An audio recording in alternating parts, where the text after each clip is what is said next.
Bienvenue à cette première séance d'un cycle de séminaire de l'Acte 4. Je me présente, je suis la coordonnatrice du CRIFIS, Léna Hubner, et j'animerai la séance. Donc, ce cycle de séminaire de l'Acte 4 du CRIFIS, et en fait, je vais vous présenter très brièvement c'est quoi, avant de présenter notre première présentatrice. Puis, donc, l'acte 4 du CRIFIS, c'est un acte qui est consacré à l'épistémologie critique en culture et en communication. On organise donc un séminaire par mois pendant toute l'année universitaire, qui débute donc avec un séminaire sur les approches féministes aujourd'hui. On aura un autre séminaire sur les approches féministes le 13 octobre avec Caroline Caron et Josette Brun sur médias et genre. On aura aussi d'autres séminaires sur les transformations de l'université en novembre, un séminaire sur les communs en culture et communication en janvier, un séminaire sur l'épistémologie des études en communication et finalement en mars un séminaire sur les médias et le populisme.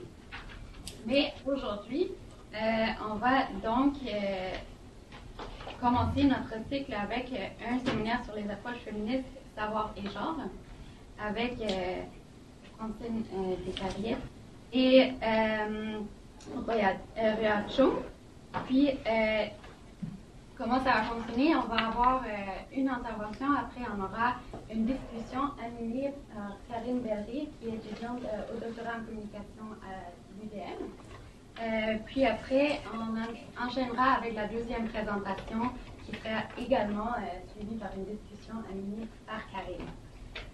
Donc, avant de commencer, je vous présente notre première présentatrice. Membre fondatrice de l'Institut de recherche d'études féministes de l'Université du Québec à Montréal, et professeure au département de sociologie de cette même institution et depuis 2011, directrice scientifique du réseau québécois en études féministes. Auteur du premier ouvrage québécois sur la production sociale des sexes, L'école rose et l'école rose, ses champs de recherche sont les théories et les études féministes, le mouvement des femmes québécois, de même que des questions concernant le quotidien des femmes et la reproduction de la division sociale des sexes. Socialisation des filles, articulation famille-travail, sexuation de l'espace public, stéréotypes sexuels, antiféminisme, etc. L'Université du Québec lui a décerné en 2011 le prix d'excellence en recherche pour l'ensemble de sa carrière et la Société royale du Canada lui a créé en 2012 le prix en études du genre pour sa contribution à l'étude des rapports sociaux de sexe. Donc, bienvenue. Elle nous présentera une présentation qui s'appelle Nouveaux regards, nouveaux savoirs, les études féministes au Québec. Et je vous laisserai tout de suite la parole, ne pas tarder. Merci beaucoup. Est-ce qu'on m'entend bien à l'UQO et à Laval? D'accord, merci. À l'UQO, c'est parfait. Et à Laval? Ça va? D'accord. Alors, pour ceux qui n'auraient pas la présentation PowerPoint, ne vous inquiétez pas, ce n'est qu'un soutien. Ma voix suffira pour essayer de vous transmettre le message que je suis venue transmettre aujourd'hui. Alors, en fait, je vous remercie d'abord de m'avoir invitée. J'en suis fort heureuse. Et je suis surtout bien heureuse de pouvoir vous parler des études féministes que je vois et que j'oserais vous présenter comme un projet pour penser, dire et transformer les rapports sociaux de sexe. Alors, pour bien suivre la démarche, je vous dirais que mon exposé va se diviser en trois parties. La première, je vais simplement vous proposer une définition et évoquer quelques caractéristiques des études féministes au Québec. La deuxième, on va aborder ces mêmes caractéristiques, mais à travers, si vous voulez, un découpage plus socio-historique, c'est-à-dire je vais vous présenter les phases de développement des études féministes. Et enfin, je vais essayer de tenter de vous convaincre de l'intérêt des études féministes comme contribution à l'analyse des rapports sociaux de sexe et de genre. Les études féministes se sont développées, si vous voulez, au Québec, encadrées par trois grands vecteurs. Le premier étant théorie, excusez, ça ne fonctionne pas, peut-être que c'est celui qui va fonctionner. quelque chose qui avance pas. Ah, c'est bon. Alors, les études féministes, si vous voulez, sont encadrées, le développement des études féministes a été encadré par 3 grands vecteurs, théorie, création et pratique. Et en ce sens-là, je vous dirais qu'il est important de concevoir que les études féministes, un peu comme les études écologiques ou un peu comme les études marxistes, se sont développées en participant au mouvement des femmes et elles en constituent encore une partie intégrante. Et dans ce sens-là, elles s'inscrivent dans l'univers des sciences de l'homme comme une problématique de changement. Ça, c'est très important de retenir. Les études féministes, ce sont une problématique de changement. Et dans ce cadre-là, je vais essayer de vous démontrer, elles se déploient sur plusieurs composantes. En fait, pour définir les études féministes, il n'y a pas de définition simple. Je pense qu'il faut vraiment vous proposer quelque chose de multiforme, comme le sont les études féministes. D'une part, les études féministes, c'est un champ pluridisciplinaire de production et de transmission des savoirs qui intègre différentes disciplines et s'exprime à travers de multiples voies. C'est un univers, je n'ai jamais su si je devais dire pluridisciplinaire, interdisciplinaire ou multidisciplinaire, mais disons que c'est un univers qui traverse les études féministes de multiples disciplines. Et en fait, l'enjeu est d'offrir une critique épistémologique, si vous voulez, des biais et des stéréotypes sexistes qui sont à l'œuvre dans la production des savoirs scientifiques et sociaux. Donc, les études féministes, en premier lieu, se définissent comme une démarche intellectuelle, méthodologique et militante. Les 3 dimensions sont importantes à prendre ensemble et elles cherchent à imposer le sexe-genre, si vous voulez, comme une catégorie critique d'analyse. Dans le fond, elles cherchent aussi, dans sa dimension plus analytique, à remettre en cause les méthodes d'observation, les théories partielles et partiales pour configurer les savoirs actuels. Mais ce qui est aussi important, et je le démontrerai tout à l'heure, les théories féministes, c'est aussi un espace de création. C'est un espace de création pour échapper à l'enfermement, pour échapper à l'exclusion du langage ou encore pour échapper aux représentations sociales sexistes. Langage et ici présentation, création sont ensemble pour essayer d'échapper à cette vision univoque du féminin et des femmes. Donc, en fait, bref, si on veut conclure, les études féministes, c'est un lieu de production d'une pensée du social qui vise la transformation des rapports sociaux de sexe ou de genre, comme de la façon, et ça c'est bien important, comme de la façon de les penser, de les dire et de les agir.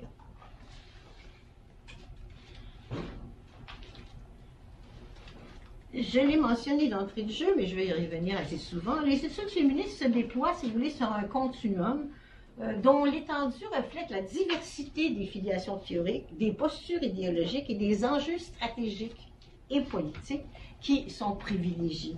En ce sens-là, je vous dirais qu'au cours de l'histoire des études féministes, qui n'est pas très longue, on peut remonter autour de 1960-1965, historiquement, la première ligne de démarcation, si vous voulez, entre les différentes tendances au sein des études féministes, s'est située au niveau des formulations ou des concepts ou des propositions qui ont été avancées pour situer et interpréter les causes de l'inégalité entre les femmes et les hommes. Et en fait, les distinctions je vais prendre l'épistémologie ici, les distinctions se situent dans les concepts utilisés pour parler d'égalité des hommes et des femmes, et aussi pour penser les stratégies de libération. Et donc, ce que je dirais, c'est que le continuum des études féministes, il se déploie sur une base très large, selon que l'on parle d'égalité entre les sexes, en parlant de différenciation, en parlant de discrimination, en parlant d'oppression, en parlant d'exploitation ou encore en parlant de déconstruction des genres. Il s'agit là, si vous voulez, d'univers conceptuels qui amènent une pensée et souvent des stratégies très diverses. En ce moment, je vous dirais qu'au sein des études féministes, on assiste à 3 tendances fortes en plusieurs variantes. Faire une synthèse, c'est toujours simplifier, c'est toujours réduire, mais c'est aussi ne pas rendre compte de l'ensemble de la réalité que l'on observe. Mais je pense que si on s'en tient à ces 3 tendances-là, on a quand même un portrait acceptable de la situation à l'heure actuelle. Donc, il y a la première posture, qui est la posture égalitariste, qui est issue de la démocratie libérale occidentale. Dans le fond, cette position-là, elle vise, grosso modo, l'amélioration de conditions de vie des femmes et l'atteinte de leur égalité avec les hommes. Elle se déploie sur un large continuum du féminisme étatique. C'est largement, si vous voulez, la position qui est prise dans les documents officiels de l'État, dans les groupes de défense des droits des femmes. Et je vous dirais que ça passe aussi par un féminisme auquel on assiste actuellement, un féminisme très individualiste, si je veux, je peux, ou si je peux, je veux. Et en passant aussi par quelque chose qui est très à la mode en ce moment, ce qu'on appelle le féminisme, le girl power. Alors, dans ce sens-là, si disons, on est dans un contexte, finalement, et toujours, si vous voulez, d'une posture assez égalitariste et même quelquefois néolibérale. Il y a une autre grande tendance qui traverse actuellement le mouvement des femmes et la pensée féministe, c'est des questionnements qui sont axés sur la fragmentation selon l'existence de la catégorie femme et la pluralité de leur expérience. En fait, cette tendance vise à questionner les subjectivités sexuelles, les identités genrées, l'agentivité féminine ou encore la subversion des genres. Si vous voulez avoir des références, ce serait dans la foulée de Foucault, dans la foulée d'Edith Butler, dans la foulée plusieurs autres auteurs actuellement. Et en fait, il y a une troisième tendance, qui est celle avec laquelle, vous allez le voir celle avec laquelle je m'identifie le mieux, qui est une filiation avec la théorie des rapports de sexe, des rapports sociaux, des rapports de pouvoir, celle-ci étant par ailleurs conceptualisée aujourd'hui dans des termes beaucoup plus larges et beaucoup plus explicites et inclusifs de justice sociale, d'inégalité entre les femmes et plus simplement d'inégalité entre les hommes et les femmes, et aussi il est formulé sur la scène internationale en termes de solidarité transnationale. Donc trois grandes tendances, égalitaristes, de genre et de rapports sociaux du sexe. Si on veut faire un portrait global des études féministes au Québec, je pense qu'il faut en comprendre quelques-unes des caractéristiques les plus marquantes. La première, c'est que les études féministes au Québec se distinguent par leur proximité avec le mouvement des femmes. Je conçois que, à peu près à travers le monde, partout, les études féministes ont été développées en interrelation avec le mouvement des femmes, mais c'est particulièrement vrai au Québec. La deuxième caractéristique des études féministes au Québec, c'est qu'elles se sont vraiment institutionnalisées. Elles sont apparues dans le champ universitaire, particulièrement à l'UQAM et Concordia, qui étaient des universités moins traditionnelles, et donc elles ont eu un espace pour se développer. Je ne sais pas si je dois dire champ d'études, discipline, mais en tout cas, disons comme champ d'études ou champ d'intervention. Et enfin, les études féministes, et je vais revenir là-dessus, elles se développent au Québec et gagnent leur couleur, leur spécificité, parce qu'elles se sont développées dans un triple créneau d'influence, ce qui est très rare dans une certaine mesure, c'est-à-dire leur développement a été à la fois marqué par une expérience, leur inscription à l'intérieur du Canada, faut-il le dire, par le rapport avec la littérature française et le rapport avec la littérature américaine. Cette situation-là de bilinguisme intellectuel va produire des choses assez intéressantes.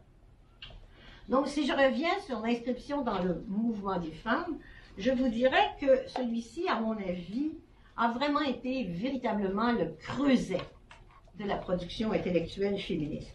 C'est à travers la prise de conscience de l'oppression sur le terrain, si vous voulez, que a fait jour la nécessité d'introduire une réflexion, la nécessité d'amener des outils théoriques et analytiques pour essayer de comprendre ce qui se passait. Et donc, dans le fond, une des façons pourquoi les études féministes et le mouvement des femmes ont très bien travaillé main dans la main, c'est que très rapidement, probablement sous l'influence de féministes américaines, on en est venu à concevoir la théorisation féministe, ou c'était, je dis plus simplement, le penser les femmes comme un acte concret de militantisme. Et donc, ce n'était pas quelque chose qui était simplement produit dans une tour d'ivoire, mais c'était bien une démarche, puisque je l'ai dit, une démarche de changement, donc un acte militant.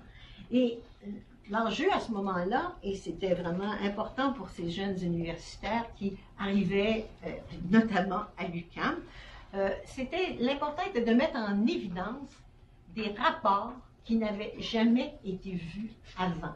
Et ça, c'est très, très important de se rappeler cette démarche-là.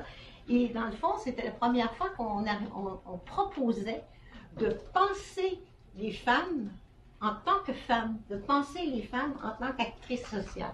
Et donc, les préoccupations de recherche vont à ce moment-là s'arrimer à des besoins concrets et aussi vont s'arrimer à un besoin de savoir exprimé par les groupes de femmes pour être en mesure d'intervenir. La demande d'ailleurs des groupes de femmes pour la recherche féministe, notamment à l'UQAM, qui va mener, je mêle un peu les choses, mais qui va mener ici à la création, par exemple, du protocole UQAM Relais Femmes en 1982, qui est exemplaire et qui a été unique dans l'ensemble des universités canadiennes pendant longtemps, ben justement, cette naissance-là vient, les demandes qui étaient faites à travers ce protocole-là ont permis à des jeunes chercheurs dont j'étais de légitimer leur pratique, parce que cette pratique-là répondait justement à des besoins de la communauté, à des besoins du milieu. Donc, une jonction qui n'était pas encore tout à fait bien acceptée quand on présentait nos curriculums, là, mais une jonction quand même qui se faisait entre recherche terrain et donc co-conclusion des connaissances. J'aime beaucoup répéter, et je pense que je l'ai dit très souvent, que les études féministes se développent dans un triple créneau d'influence. Et je vous dirais que de la première influence, soit l'influence américaine, elles ont adopté, se sont développées avec un certain pragmatisme. Je viens de le dire, lien, mouvement des femmes, terrain, etc. Donc, nous avons développé assez rapidement une approche empirique et une approche interventionniste au sein des études féministes. Et je pense que ça, la valorisation de la recherche-action et tout ça, je pense que ça vient de notre contact avec la littérature américaine et la façon de faire des grands mouvements américains qui existaient déjà depuis les années 60. Et d'une autre part, une pratique plus militante peut-être est un peu l'héritage que nous avons tiré de la fréquentation dans les années 60-70 de la problématique de Paulo Freire, si vous voulez, qui travaillait énormément dans cette voie de démocratiser les savoirs. De la perspective canadienne, je vous dirais que les études féministes ont tiré avantage de la dimension politique, de la pratique des militantes féministes canadiennes. Si je veux faire simple, parce que je n'aurai pas 3 heures pour vous parler, je vous dirais qu'on a appris des Canado-anglaises à faire du lobby, à formuler nos revendications et à les adresser, si vous voulez, à l'État. Ce qui nous distingue beaucoup des Américaines qui refusaient toute intervention étatique et ce qui nous distingue des Françaises qui ne croient absolument pas, elles, à un rapport possible entre le féminisme et l'État. Donc, dimension politique, c'est un héritage de nos consoeurs canado-anglaises que nous avons par ailleurs à peu près éliminé de la carte québécoise au moment du débat constitutionnel, du rappel de la Constitution au Canada. Et donc, les contacts ont été moins fréquents depuis ce temps-là, mais disons que dans les années 70, ça allait assez bien. De la troisième influence, c'est-à-dire l'influence française, je vous dirais que nous, on a retenu, si vous voulez, l'importance de la réflexion critique et d'introduire des préoccupations analytiques dans l'univers d'observation qui était sous nos yeux. Donc, dans une certaine mesure, on a adhéré à l'importance d'introduire la théorie dans notre approche et donc de se questionner sur la place du chercheur, dans l'observation, la place du chercheur dans la construction des savoirs. Et je ne le dirai jamais assez, les études féministes ont largement contribué à une discussion sur la non-objectivité en sciences et les études féministes ici ont énormément contribué à développer une théorie et surtout une méthodologie qui est, on en reparlera tout à l'heure, la méthode située, c'est-à-dire le standpoint theory, qui est maintenant adoptée dans plusieurs disciplines, mais qui a vraiment pris naissance au sein des études féministes, qui étaient, les théoriciennes étant bien placées pour se situer comme dominées dans un rapport de force qu'elles observaient. Donc, c'est évident qu'il y a ici une coïncidence entre la pratique de la chercheure et le développement de cette théorie. On va aborder, si vous voulez, maintenant la deuxième partie de cet exposé, qui est celle des phases de développement des études féministes. Marie de Codé, je véhicule cette idée depuis 1978, ça trahit un peu mon âge, mais Marie de Codé avait écrit à cette époque-là que les études féministes étaient développées en fonction de 3 grandes phases, 3 grands moments. Le premier, c'était la prise de conscience. Le deuxième, c'était l'accumulation de connaissances et de formulations théoriques. Et le troisième, c'était une action de spécialisation. Naturellement, il y a beaucoup d'eau qui ont coulé sur les ponts depuis 1978, donc je me suis permis d'ajouter une 4e phase à cette nomenclature-là. Et je vous dirais que c'est une phase que j'identifie à la complexification et à la remise en question du sujet du féminisme. Et de façon plus contemporaine, c'est une phase que j'associe à la relecture de l'encroisement des expériences multiples et variées des femmes. En fait, probablement, et je vais en parler dans la 3e et 4e phase, les féministes, se sont aperçues qu'elles ne pouvaient plus travailler à partir du seul axe du sexe ou du genre pour comprendre une réalité aussi complexe que les expériences multiples des femmes. Et donc, elles ont abandonné, si vous voulez, l'idée qu'elles avaient hérité du marxisme, faut-il dire, d'être capables d'inventer le grand récit de la libération.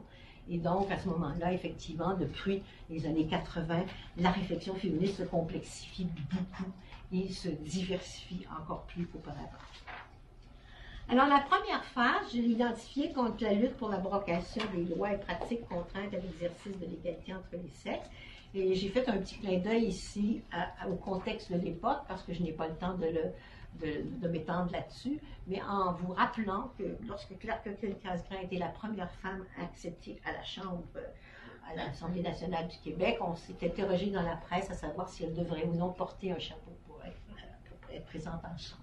Alors, ça vous montre un peu le climat qui entourait cette première phase. Alors, qu'est-ce que c'est cette première phase? Mais cette première phase, c'est une phase de prise de conscience et questionnement des rôles de sexe. C'est une phase où la prépondérance est nettement accordée à la pensée féministe égalitariste, et c'est une première phase qui va être largement influencée par la littérature américaine.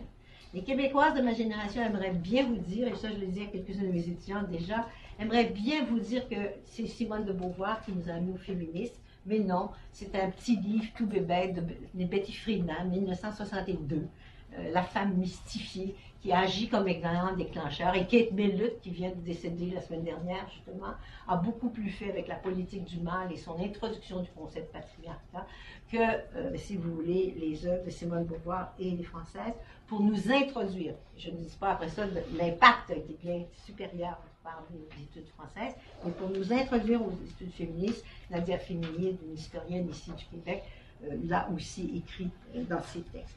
Donc, cette période-là se caractérise par le déploiement d'une approche pragmatique et descriptive.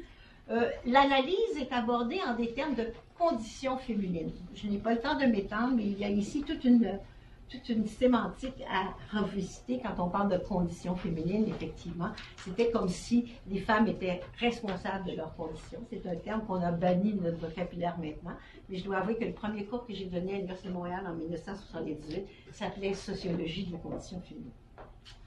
Et on fait des péchés de jeunesse, quoi. Alors, en fait, finalement, ce qui devient très, très important à ce moment-là, c'est la lutte s'organise autour d'une recherche d'accessibilité. C'est vraiment l'accessibilité aux ressources sociales qui est posée comme un premier enjeu. On s'aperçoit que les femmes ne sont nulle part, les femmes ne sont pas dites, elles ne sont pas pensées, elles ne sont pas écrites. Et donc, dans une certaine mesure, on se dit que la première lutte, c'est de nous donner accès. La seconde lutte sera celle du contrôle sur le corps, mais il est évident que la première lutte a été formulée en termes d'accès. Et à ce moment-là, puisqu'on parle d'accès, les concepts, les notions qui vont être travaillées sont celles d'égalité et de différence, et la place à accorder, si vous voulez, au projet de libération des femmes. Est-ce important ou non? Et donc, dans ce cadre-là, la famille, le marché du travail et la participation des femmes dans l'espace public sont pour la première fois soumis à l'analyse. Il n'y avait pas avant ça une pensée, par exemple, du travail féminin. Il n'y avait pas un questionnement sur le travail ménager. Tout ça rentrait dans un ordre des choses établies qui était accepté, qui était. Donc, en fait, à ce moment-ci, c'est bien évident que les stratégies, elles misent sur la capacité du système de se de se réformer. On va beaucoup parler à ce moment-là justement de socialisation, c'est-à-dire on va formater les filles pour qu'elles puissent participer, sans penser qu'il y avait peut-être des structures qui empêchaient les filles de participer. Mais bon, c'est une autre question qui sera relevée dans la deuxième phase. Alors à ce moment-ci, les concepts qui vont être travaillés, c'est égalité et différence. C'est important les concepts, hein, parce que ils sont porteurs d'une logique, ils sont porteurs d'un environnement, ils sont porteurs d'un moment dans l'histoire du féminisme. Donc, les concepts de la première phase, c'est égalité et différence, inégalité, égalité des chances, discrimination, socialisation, rôle de sexe, stéréotypes sexuels. Donc, ça, c'est vraiment les premières notions là, qui apparaissent au vocabulaire. Et ici, je pense, je vais essayer de faire vite, mais je pense qu'il faudrait quand même évoquer le rôle qu'a joué la commission Byrd, le rôle de la commission sur la situation des femmes au Canada de 1977 à 1970. Pourquoi? Parce qu'en donnant comme mandat à cette commission de faire enquête sur les femmes, ben, naturellement, a émergé la nécessité d'avoir des recherches sur les femmes. Et ce sera donc la première fois qu'on va commander, si vous voulez, des recherches sur les femmes. Et plus d'une dizaine de ces études-là vont être faites au Québec par des universitaires ou des jeunes militantes québécoises. Et dans ce sens-là, ces études-là sont très, très importantes parce qu'elles vont fournir les premières observations documentées de la situation et de l'histoire des femmes au Québec, comme au Canada d'ailleurs, mais surtout, et toute l'importance est tout là pour la suite des choses, elles vont donner à voir pour la première fois des situations et des inégalités structurelles largement tues, et j'insiste, sinon ignorées jusque-là, puisque ça faisait partie de l'ère du temps et des normes et de notre idéologie. Donc, dans ce sens-là, par exemple, on peut penser que les Michel Dumont, Marie-Pierre, Marie-André Bertrand, Colette Caris ont fait leurs premières armes avec cette démarche de la commission. Ces travaux sont naturellement des travaux très descriptifs. Ils ont été élaborés en fonction d'angles et de commandes très précises, mais ils vont être très, très importants malgré tout. Pas seulement ceux de la commission, mais ceux qui vont commencer à émerger dans le milieu universitaire à ce moment-là. Parce que, d'une part, ils inscrivent les femmes dans l'angle d'observation, ce qui n'avait jamais été, pensons à notre célèbre ami, M. Piaget, qui n'a jamais pensé à considérer le développement de l'intelligence du point de vue des femmes, mais seulement du point de vue des hommes, etc. C'est une théorie qui est encore... Ces travaux-là, ils offrent une information sur des situations, j'insiste, je viens de le dire aussi, mais sur des situations ignorées. Et elles vont ouvrir sur des questionnements qui étaient inexistants jusqu'alors. Par exemple, sur le rôle des femmes. Elles vont mettre en lumière la représentation tronquée de la société, qui encadre les rapports entre les femmes et les hommes. Elles vont donner à voir aussi des rapports de pouvoir. Ces mots commencent à faire jour dans le vocabulaire. Elles vont donner à voir des rapports de pouvoir qui étaient pris pour acquis jusque-là, ou s'ils n'étaient pas pris pour acquis, étaient idéologisés, étaient imposés comme naturels ou comme inscrits dans le destin des femmes. Et ce qui est important, et je ferai une distinction avec la deuxième phase, ici, cette première phase permet l'installation de la variable sexe, je dis bien sexe, comme variable de catégorisation et de différenciation, puisqu'on, pour la première fois, on se pose des questions sur la vie des femmes. La deuxième phase, elle est beaucoup plus dynamique, elle est beaucoup plus ample, elle est beaucoup plus riche. Elle s'inscrit, elle, dans la mouvance politique de l'époque et elle porte un changement de paradigme très important. Je ne m'attendrai pas longtemps, mais si vous avez le temps de les voir sur l'écran, j'ai ici inscrit les noms de certaines œuvres américaines, françaises et canadiennes qui vont jouer un rôle très, très important dans la formulation, dans l'organisation, dans la dynamisation des études féministes. On peut penser quand même du côté des États-Unis aux travaux de Shulamit Firestone jusqu'à ceux de Bell Hooks, par exemple. On va penser en France à l'influence surdéterminante des travaux de Colette Guillaume, Christine Delphi, Nicole Mathieu et autres. Et enfin, peut-être moins connue, mais très très importante néanmoins, les travaux de Dorothy Smith, qui va introduire dans tout le langage épistémologique des études féministes la notion de l'observation du quotidien. C'est-à-dire que Nicole Lorrain va reprendre aussi cette idée dans ses premiers écrits, c'est-à-dire qu'on ne pourra pas comprendre, on ne peut pas comprendre une vie, un rapport des expériences, si on ne s'intéresse pas au quotidien. Et vous remarquerez que jusque-là, le quotidien, c'était affaire de femmes, donc dans une certaine mesure, c'était vraiment considéré comme de la sociologie mineure. Donc, pour moi, cette époque-là, elle est fondamentale, comme l'a été la dernière, dans une certaine mesure, parce qu'elle va permettre, si vous voulez, de se démarquer des discours égalitaristes formulés en termes d'accès et des discours différentialistes ou culturalistes formulés en termes de féminin. Et donc, elles vont entraîner, si vous voulez, une rupture paradigmatique très importante avec l'approche formulée en termes de rôle et fonction. Je ne sais pas si vous avez lu Parson à un moment donné dans vos études, mais les hommes étaient voués à la fonction instrumentale, gagne-pain, hein, c'était pas difficile, et les femmes à la fonction expressive, c'est-à-dire en charge du socio-affectif. Et le problème avec Parsons, c'est qu'il le définissait comme quelque chose qui était nécessaire à l'équilibre de la société, alors que tout ce qu'il faisait comme théorisation, c'était de refléter ce que la dynamique des rapports sociaux avait instauré, incrusté dans la société nord-américaine comme façon d'être femme ou homme.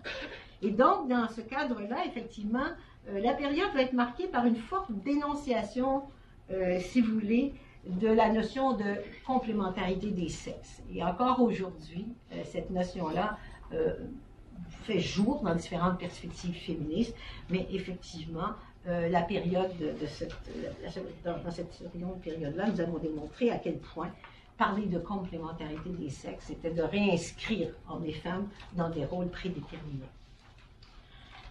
Probablement le plus grand apport à cette période-là, ça a été la déconstruction des arguments de nature, pensons à Guillaumin notamment, et des interprétations naturalistes, essentialistes et théologiques de la division hiérarchie des sexes. Pendant des siècles, on a le sexe ou le genre, pour désigner une femme, le terme qui était utilisé, avait été établi comme naturel, et donc ce qui devenait très très important ici, c'est qu'enfin, dans la littérature et pour la première fois, on mettait en évidence le caractère construit des rapports sociaux. On montrait comment ce rapport-là répondait, s'inscrivait dans une logique sociétale de reproduction sociale. Et également, autre importante notion de l'époque, on postule la transversalité des rapports de sexe. On n'est pas encore dans la consubstantialité ou l'intersectionnalité, mais on voit bien, on s'aperçoit que le rapport de sexe marque tous les autres rapports de pouvoir dans le champ du social. Et donc, c'est à ce moment-ci que le féminisme va être posé comme problématique de changement. Alors, je pense que vous arrêtez une seconde sur le thème de patriarcat, qui est central à cette époque-là. Le patriarcat, à ce moment-là, je vous rappelle qu'on est dans l'époque aussi de la pensée marxienne, très, très importante. On est dans l'époque où il y a une prédominance de l'analyse marxiste, où on parle de la surdétermination du capital. On en oublie le racisme, on en oublie le sexisme, on en oublie les autres rapports sociaux. Mais pour la première fois, des jeunes femmes américaines et françaises vont avancer la notion de patriarcat comme système social possédant sa propre logique, son autonomie relative, dans lesquelles les hommes détiennent le pouvoir. Donc le patriarcat n'est plus simplement une émanation du capitalisme qui disparaîtra avec la Grande Révolution, mais le patriarcat est dorénavant pensé comme un système autonome, comme une entité en soi, en rapport, certes, en interaction, certes, mais aussi possédant sa propre logique. Donc, en introduisant le concept de patriarcal, il y a naturellement une immense structure paradigmatique qui entraîne les féministes à transcender d'abord les objectifs premiers d'information. Hein. Première période, on voulait avoir de l'information, du savoir sur les femmes. Ça va amener vous pouvez bien vous imaginer, ça va amener des réflexions plus critiques et plus engagées. Ça va nous amener avec beaucoup de... Excusez-moi, mais des fois, là, J'ai de la misère avec cette machine.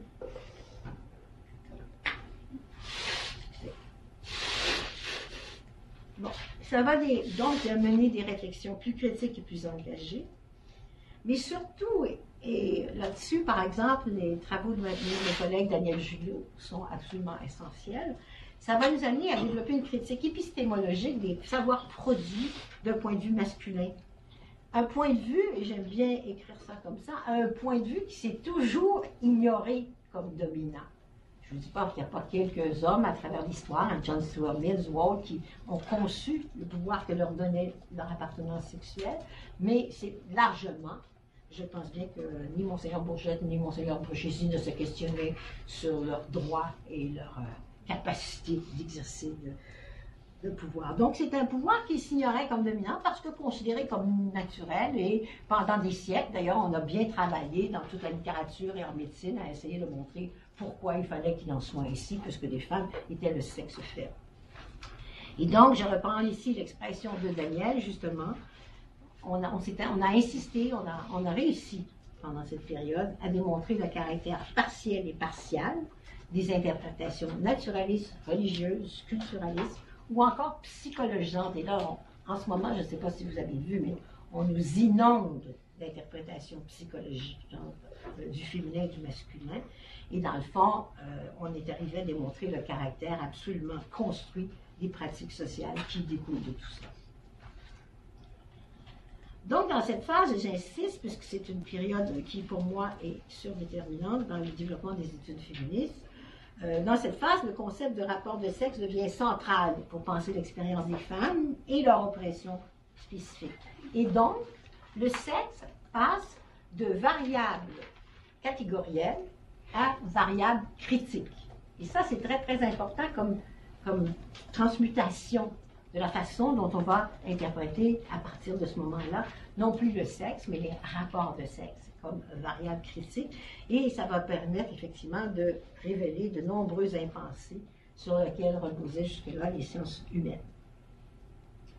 Donc, c'est une phase déterminante au regard du développement d'une interprétation différente du quotidien, des rôles et fonctions de la famille et de la maternité.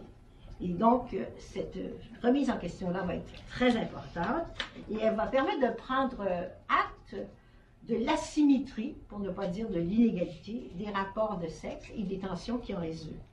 Donc, je reviens ici aux outils conceptuels qui sont développés pendant cette période, comparativement au précédent, et ça va vous donner l'idée de l'ampleur de la transformation à laquelle on assiste. Les outils conceptuels qui sont pensés alors sont patriarcat, rapport de sexe, division sexuelle du travail, rapport de pouvoir, classe de femmes, oppression, appropriation, sexage, qui apparaissent dans le vocabulaire, et vous comprendrez que ce vocabulaire-là est quand même beaucoup moins bien reçu par une idéologie dominante que ne l'était celui de inégalité de chance, discrimination et autres. C'est à ce vocabulaire-là qu'on associe les féministes dites radicales, qui dans le fond ne cherchaient qu'à trouver la racine de l'oppression, radicalité radicale. Et donc, dans une certaine mesure, c'est aussi ce vocabulaire qui se formule en termes de conflit, en termes de tension, qui va être intégré par la plupart des études féministes au Québec dans cette période-là, et qui va aussi mener à l'institutionnalisation des études féministes. Je voudrais quand même insister une seconde, mais je ne passerai pas longtemps là-dessus parce que je vois que le temps file aussi. Mais cette période-là, avant de voir une écriture scientifique, a vu une écriture littéraire, artistique et militante voir le jour. Et je pense que c'est important de concevoir que La Nef des sorcières, de Brossard, de Guéliol, de Persianic, Les Filles ont soif de Boucher ont précédé nos travaux à nous comme sociologues et comme philosophes ou comme politicologues. Et ça, je pense que c'est intéressant de le voir, et que la CSN, par exemple, dès 1976-77, produisait des rapports sur la lutte des femmes, combat de tous les travailleurs. Et en ces rapports étaient nettement inspirés, effectivement, comme nos travaux d'ailleurs, de la perspective marxiste, mais dans une certaine mesure. Je tiens à mentionner quand même, quand je parle de cette articulation entre le tissu social et le développement des études féministes, je pense que c'est important de rendre hommage à celles qui ont été les premières, si vous voulez, à penser cette représentation sociale du féminisme dans le Guédion, par exemple, cette reproduction des rapports de domination dans les filles aux soif, par exemple. Et donc, à côté, bon, maintenant que j'ai vanté les créatrices et les auteurs, je vais quand même dire 2 mots sur les femmes qui ont contribué à cette époque-là à mettre en place le cadre conceptuel. Et je pense qu'en tout premier lieu, je pense qu'il faut mentionner les travaux de Lorrain Frenette. Je pense qu'il faut mentionner les travaux du Guel Dagenet. On peut passer par-dessus ceux de Descaries qui travaillait, elle, sur la reproduction sociale. Mais je pense aussi qu'il nous faut voir les travaux de Jutoli. Je pense qu'il faut penser à la production de Nadia Famille, qui la première a fait une rupture avec les perspectives fonctionnalistes de la famille, ou encore aux travaux de Louise Vandelac et Anne, qui ont apporté une première analyse du travail des femmes et surtout qui ont largement questionné la notion de travail ménager comme un travail d'amour. Alors je pense qu'à ce moment-là, on voit qu'il y a une très belle ébullition, il y a une très belle production qui se fait et c'est une période en tout cas très intéressante parce qu'elle coexiste aussi avec l'institutionnalisation des études féministes dans l'université. Bon, mais il reste 2 phases à traverser, je vais essayer de les faire assez rapidement, mais quand même elles sont fort importantes, donc vous me permettrez de garder encore un peu la parole. La 3e phase, c'est la conjoncture sociopolitique qui favorise un retour sur l'individu, le privé, l'identitaire et la mise sur l'agentivité et l'action féministe communautaire. Je n'ai pas mentionné, je crois, mais c'est important, j'ai mis des dates à ces phases-là. Mais je voudrais simplement vous mentionner que nous sommes là uniquement à titre de repère historique pour montrer des tendances fortes. L'égalitarisme de la première période perdure encore en 2017. Le féminisme matérialiste radical de la 2e période perdure et ressurgit encore beaucoup actuellement. Et donc, si vous voulez, les découpages historiques ne sont là que pour vous situer un peu dans le temps d'émergence de ces tendances-là. Ils ne signifient pas non pas que, par exemple, le féminisme des rapports sociaux va disparaître parce qu'apparaît cette nouvelle phase.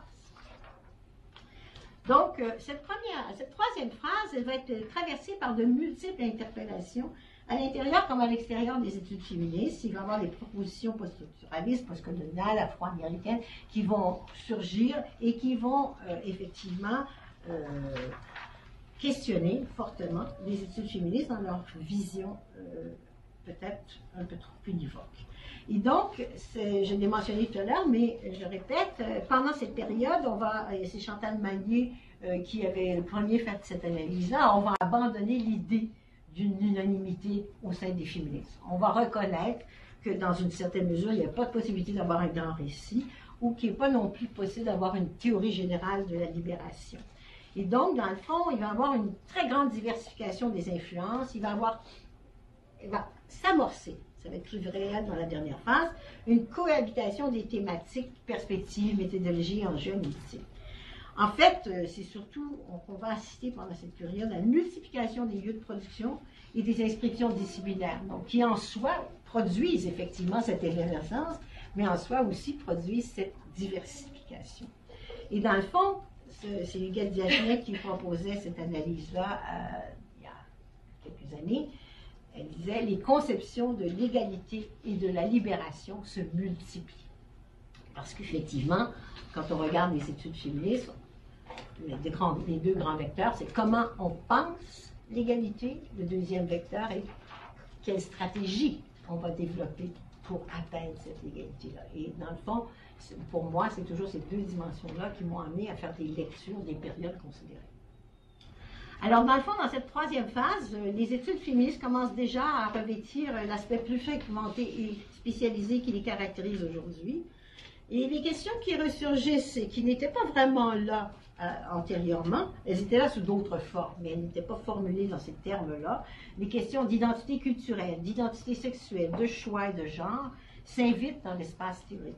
Et donc, par ailleurs, en corollaire, il y a une importance beaucoup plus grande qui est accordée à la recherche-action. Parce qu'effectivement, c'est une période, si vous voulez, où le gouvernement va délester auprès du mouvement des femmes beaucoup de ses fonctions, question de réduire les coûts, mais ce qui va amener le mouvement des femmes, pour sa part, à travailler beaucoup dans un domaine d'intervention plutôt que dans un domaine de politique. Et donc, Diane Amoureux parlait, par exemple, d'une période féministe d'intervention. Pour ma part, je proposais le concept de féminisme en acte, puisqu'effectivement, c'était une période où l'accent était mis sur une transformation ou un apport dans le quotidien des femmes. Et donc, dans une certaine mesure, les analyses féministes sont moins, à partir de cet moment-là, formulées en des termes de rapport de pouvoir ou de projet politique, mais en contrepartie, à cause de la présence du féminisme sur le terrain et des groupes féministes, il y a une prise de conscience politique collective, mais il y a aussi, en contrepartie, une prise de conscience que, au fil et à mesure que les avancées du féminisme marquent la vie de certaines femmes, de certaines catégories de femmes, il y a une prise de conscience que, dans le fond, il y a de plus en plus de clivages qui départagent les femmes par rapport à auparavant, où effectivement vous pouvez peut-être être une classe bourgeoise, je l'admets, mais en même temps vous étiez vraiment sous l'emprise d'un système patriarcal qui vous limitait dans vos moyens et dans votre façon de vous concevoir. Donc, les clivages entre les femmes vont de plus en plus être marqués parce que les femmes, certains groupes de femmes vont avoir accès à des positions, à des privilèges, et ça, on va en prendre conscience beaucoup pendant les années 80. La quatrième phase est celle que j'ai appelée du questionnement sur le nous-femmes, et c'est vraiment la phase où il y a une réfutation, c'était déjà amorcé, je viens de le dire, mais il y a une réfutation d'une vision dominante féminine. Il y a une multiplication des perspectives féminines. Donc, les théories féministes, à ce moment-ci, se voient travaillées par le refus d'une vision dominante ou univoque du féminisme. J'insiste, il n'y a plus de possibilité de grands récits. La présence accentuée de critiques internes et externes. En fait, il y a une remise en question sérieuse du potentiel conceptuel et transformateur d'un féminisme dépeint comme blanc et occidental. Et évidemment, il y a une importance, il y a une prise de conscience d'une importance insuffisante accordée aux disparités et clivages socio-économiques, culturels et raciaux entre les femmes. Cette citation-là, que j'ai remaniée, mais qui est à peu près dans tous les travaux qui parlent de décolonisation ou de post-structuralisme, les femmes ne sont pas toutes dans des conditions équivalentes pour prendre avantage des avancées des luttes féministes. Donc, c'est vraiment une réalisation là, qui devient de plus en plus aiguë et aussi qui commande de plus en plus des actions, mais aussi une réflexion différente. Et en fait, vous avez probablement tous vu cet ouvrage de Spivak où elle va parler de l'invisibilité, sinon de l'inaudibilité du discours des subalternes, que je pense qu'on va parler tout à l'heure. Alors, les théories féministes, dans ce cadre-là, si vous voulez, se voient retravailler par un questionnement sur la pertinence d'un sujet politique ou d'une lutte sociopolitique menée sous la seule bannière du nous-femmes. Ce nous-femmes-là est dorénavant jugé fictif. Il était peut-être moins lorsqu'aucune femme n'avait de droit civil ou légal, mais effectivement, ce nous-femmes-là devient totalement fictif quand, dans nos sociétés à nous, les clivages sont introduits de façon dramatique entre les femmes elles-mêmes également. Ce nous-femmes-là, il est jugé fictif parce qu'il présume de l'homogénéité du groupe social des femmes, alors que l'on sait que le groupe social des femmes est traversé aussi sont traversés par les autres rapports sociaux. Il impose une norme de féminité universelle et homogène, par exemple, comme la conception de la maternité qui se dégage des travaux nord-américains ou français, par rapport, par exemple, à celle qui se dégage des travaux du Black Feminism, par exemple. Et dans le fond, ça présuppose l'existence d'une oppression surdéterminante, c'est-à-dire que quand on regardait simplement d'une seule façon, il y avait ce postulat qui était principalement hérité aussi de la bataille avec les marxistes, à l'effet que le sexe était surdéterminant sur les autres rapports sociaux, alors que je vais y revenir dans quelques secondes, on sait maintenant que les rapports sociaux, ils interagissent entre eux et qui ne sont pas nécessairement dominants tous au même moment, et que dans une certaine mesure, ils interagissent, ils se coproduisent, et donc l'oppression n'est pas nécessairement surdéterminante, bien qu'elle puisse l'être à un certain moment. Donc, au Québec, si vous voulez, de telles critiques vont trouver d'autant plus de résonance au sein du mouvement des femmes québécois et sa branche académique que celui-ci est fortement interpellé, mais aussi non seulement interpellé, mais il y a des féministes à l'intérieur même des études féministes qui transportent cette pensée. Donc, le mouvement des femmes, la pensée féministe va être fortement interpellée par les revendications des groupes de femmes autochtones, immigrantes, en situation de précarité, racisées, handicapées, LGBT, etc. Parce que dans une certaine mesure, je me répète parce que c'est très important, s'il est vrai que toutes les femmes sont opprimées, elles sont loin d'être toutes de la même façon, par le racisme, le colonialisme, les priorités néolibérales et la globalisation des marchés. Et donc, c'est important de retenir cette dimension-là, cette nouvelle perspective dans nos travaux et dans nos recherches. Et une conclusion, les situations des femmes et leurs besoins se déclinent au pluriel. Donc, et c'est la situation actuelle, de telles critiques génèrent en conséquence une réflexion sur l'objet et les finalités mêmes du féminisme, plusieurs diront des féminismes, et sur la coproduction des rapports de pouvoir et des privilèges. De telles critiques vont aussi entraîner la multiplication des interprétations de l'objet des études féministes et de leurs finalités. Et de telles critiques vont aussi amener en conséquence un nouveau vocabulaire. Et donc, c'est, si vous faites la construction, l'élargissement du vocabulaire conceptuel en des termes de genre, d'hétéronormativité, d'agentivité, de consubstantialité, d'imbrication, d'intersectionnalité, de matrice des oppressions, etc. Et si vous voulez, ici, je ne m'attarderai pas, mais j'ai fait une espèce de liste très incomplète où je montrais actuellement où se situent nos travaux respectifs et d'où viennent, dans une certaine mesure, les influences intellectuelles, d'où viennent, dans une certaine mesure, les influences intellectuelles qui les expliquent.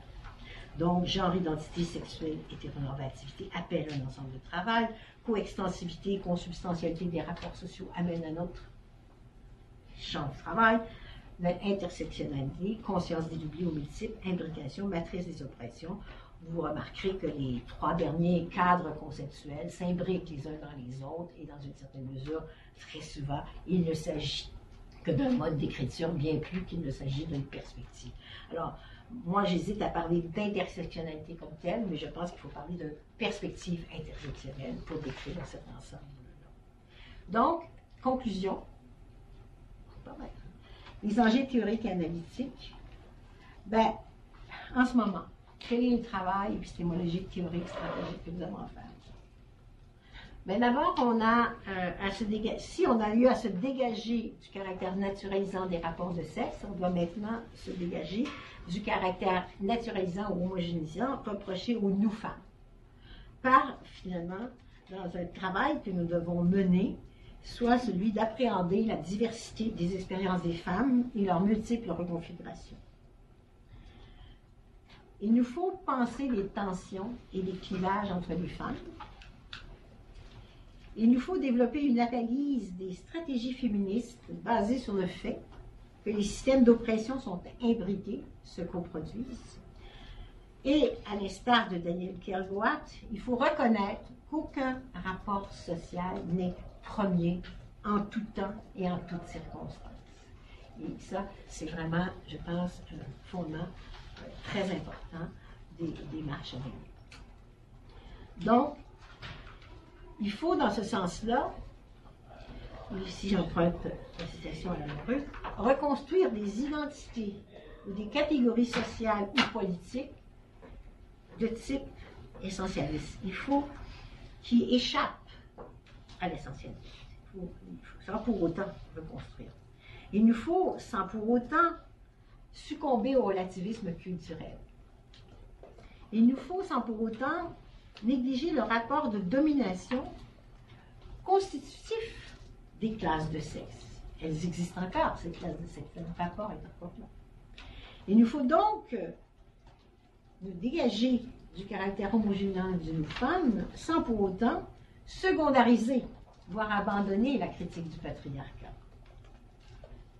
Et il nous faut aussi se dégager du caractère homogénéisant d'une femme sans pour autant faire silence sur ce qui serait, ça reste à définir, le non négociable féministe.